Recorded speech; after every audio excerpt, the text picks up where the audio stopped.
Hi everyone, and welcome to a new episode of Dave's Podcast along with a new video. So today I wanted to talk about a group. I don't think we've talked about groups just yet. I think it's time that we talk about groups. Like as far as just groups. Like we need to talk about groups. Because we've talked about Spice Girls, their first two albums. Be sure to check those out. But now we need to talk about more female groups and male groups. So let's talk about them. Like and subscribe. Thank you for watching. Thank you for listening. Any new and exclusive videos and episodes that we're going to be doing will of course be on Patreon and Spotify. Be sure to check them out. And now we will be looking at the first debut album from the American girl group TLC. Ooh, on the TLC tip. It was released February 25th, 1992. Literally within Chili's birthday. That's crazy. Okay. She was like, all right, well, it's my birthday. By LaFace Records, the title of the album comes from the last line of Left Eye's rap on Ain't Too Proud to Beg.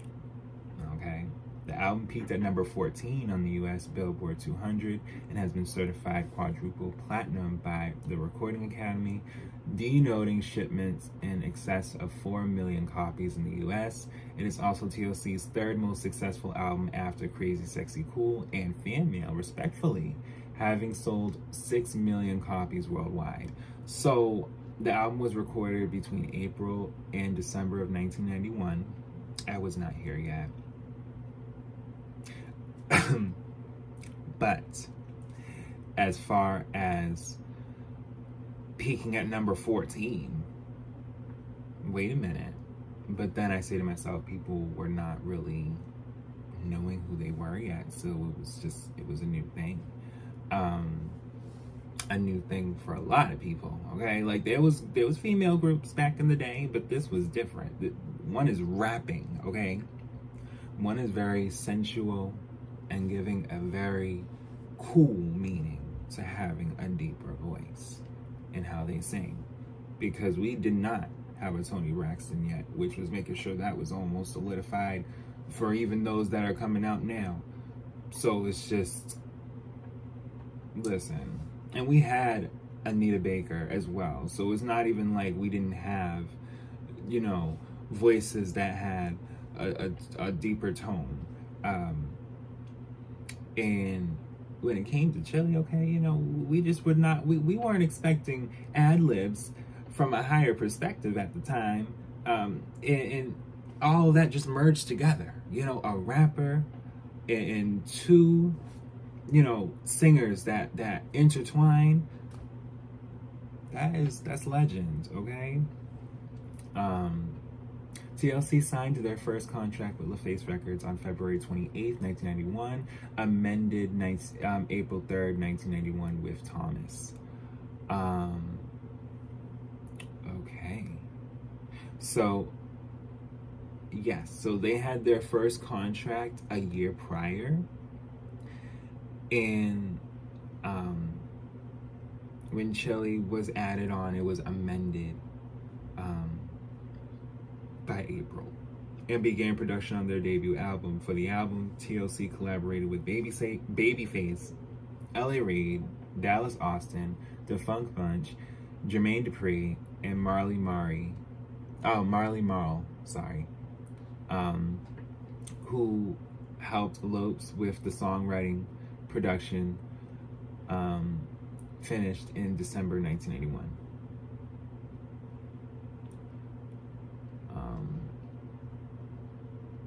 Yeah, so my thing is, Lisa was writing. Left Eye was writing. Everybody was writing, but Left Eye was writing, okay? Ken Tucker of Entertainment Weekly praised the effort as well as the group and its message, calling TLC a perfect pop group for the times.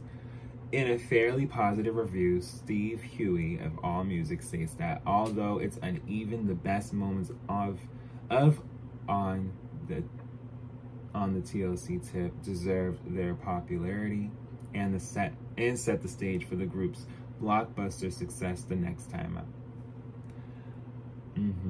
So this was solidifying them as a group. We are here. We're here to stay. You're going to know us. This was really that album for them. Commercial performance. It debuted at number 105 on the US 200. Oh my God. Okay, so that's what I read. It peaked at 14, but it debuted at number 105. And that is wild to me. But then I gotta look at how the singles were released as well. But that is wild to me. 105? What was going on in early 92? But then I say to myself, what was peaking, what was happening? And, I gotta say Michael just released Dangerous around this time already.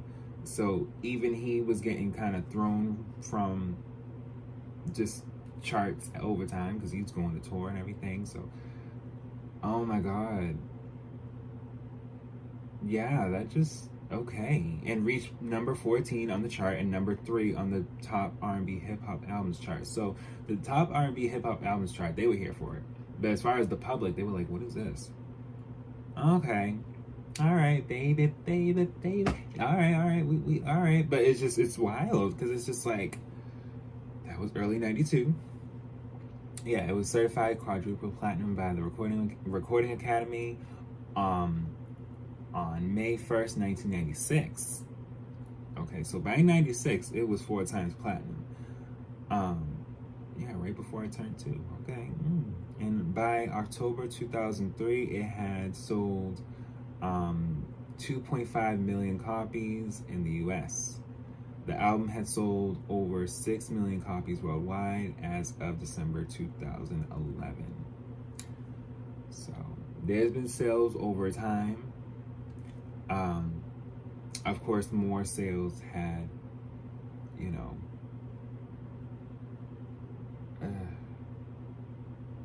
it just kept generating. But the singles, Ain't Too Proud to Beg, that was released November 22nd, 1991.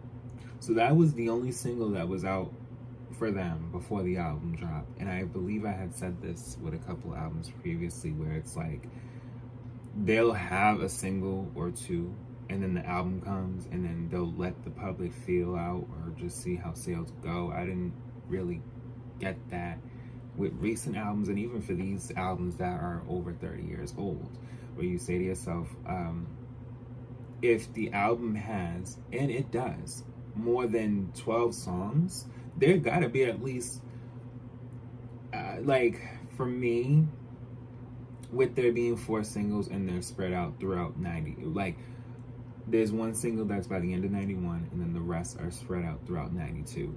For me, if there's over 15 songs, or at least 15 songs, because there's bonus tracks if there was, but all I see is 15 for what I'm looking at. If there's 15 songs, I would say there probably should have been at least 2 more songs that could have been singles to kind of space out between November to June. Because Baby Baby Baby came out June 5th, 1992. Now that's not bad, because that's a good song to go into the summer. And then What About Your Friends is a summer hit too, because it's like August 21st, 1992. So, and then you have Hat to the Back, which is literally right after. So they were understanding, by the summer, these songs are hitting. But if you ask me, maybe there could have been 1 or 2 more songs from the album that could have been a single too. But hey, the album didn't do too bad. And the track list is the intro, which is track 1, Ain't Too Proud to Beg, which is track 2, track 3 is Shock That Monkey.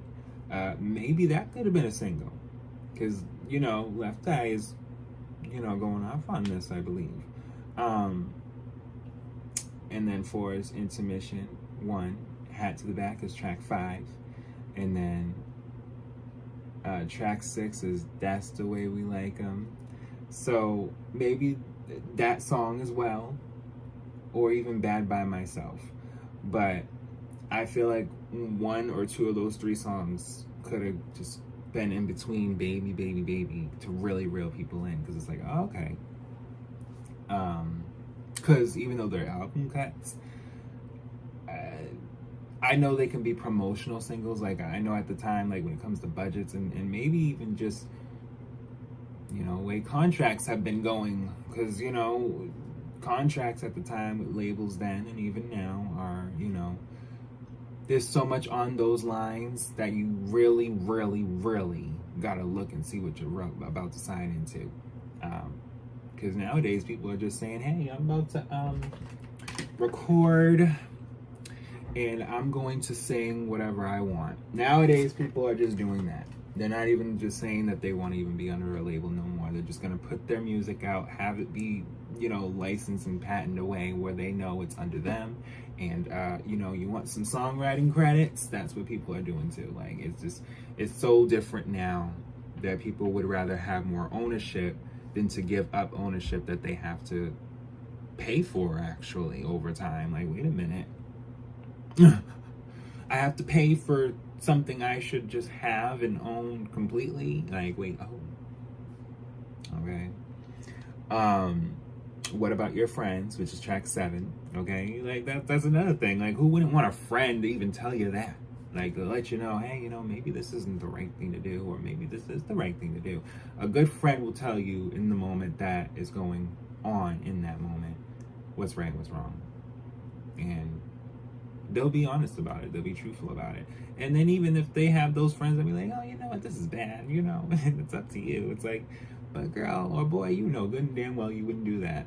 You know, there's that balance. Track 8, His Story. Track 9, Intermission 2. And then track 10, Bad by Myself. Track 11, Something You Want to Know. Track 12, Baby, Baby, Baby. And then track 13, This is How It Should Be Done. Track 14, which is Depend on Myself. And then track 15 is Conclusion. So, again, it wasn't a bad album. It actually made way for Crazy Sexy Cool, which we will talk about. And I believe that they felt from the success of this album, you know, there's certain things that we're able to now be recognized for, but we got to keep going. And that's just the best thing about groups, when they are able to be like, listen, we're gonna, I mean, SWV was in a similar standpoint with their debut album, because it was like, we need to keep going, okay? On which we will talk about their debut album too. But yes, I do hope you guys enjoyed this commentary and the new episode and video. I will be back with more. And yeah, I want to be able to give the best content I can and to show enough insight on what was, what is, and what will be. So, thank you again, and I'll be back with more.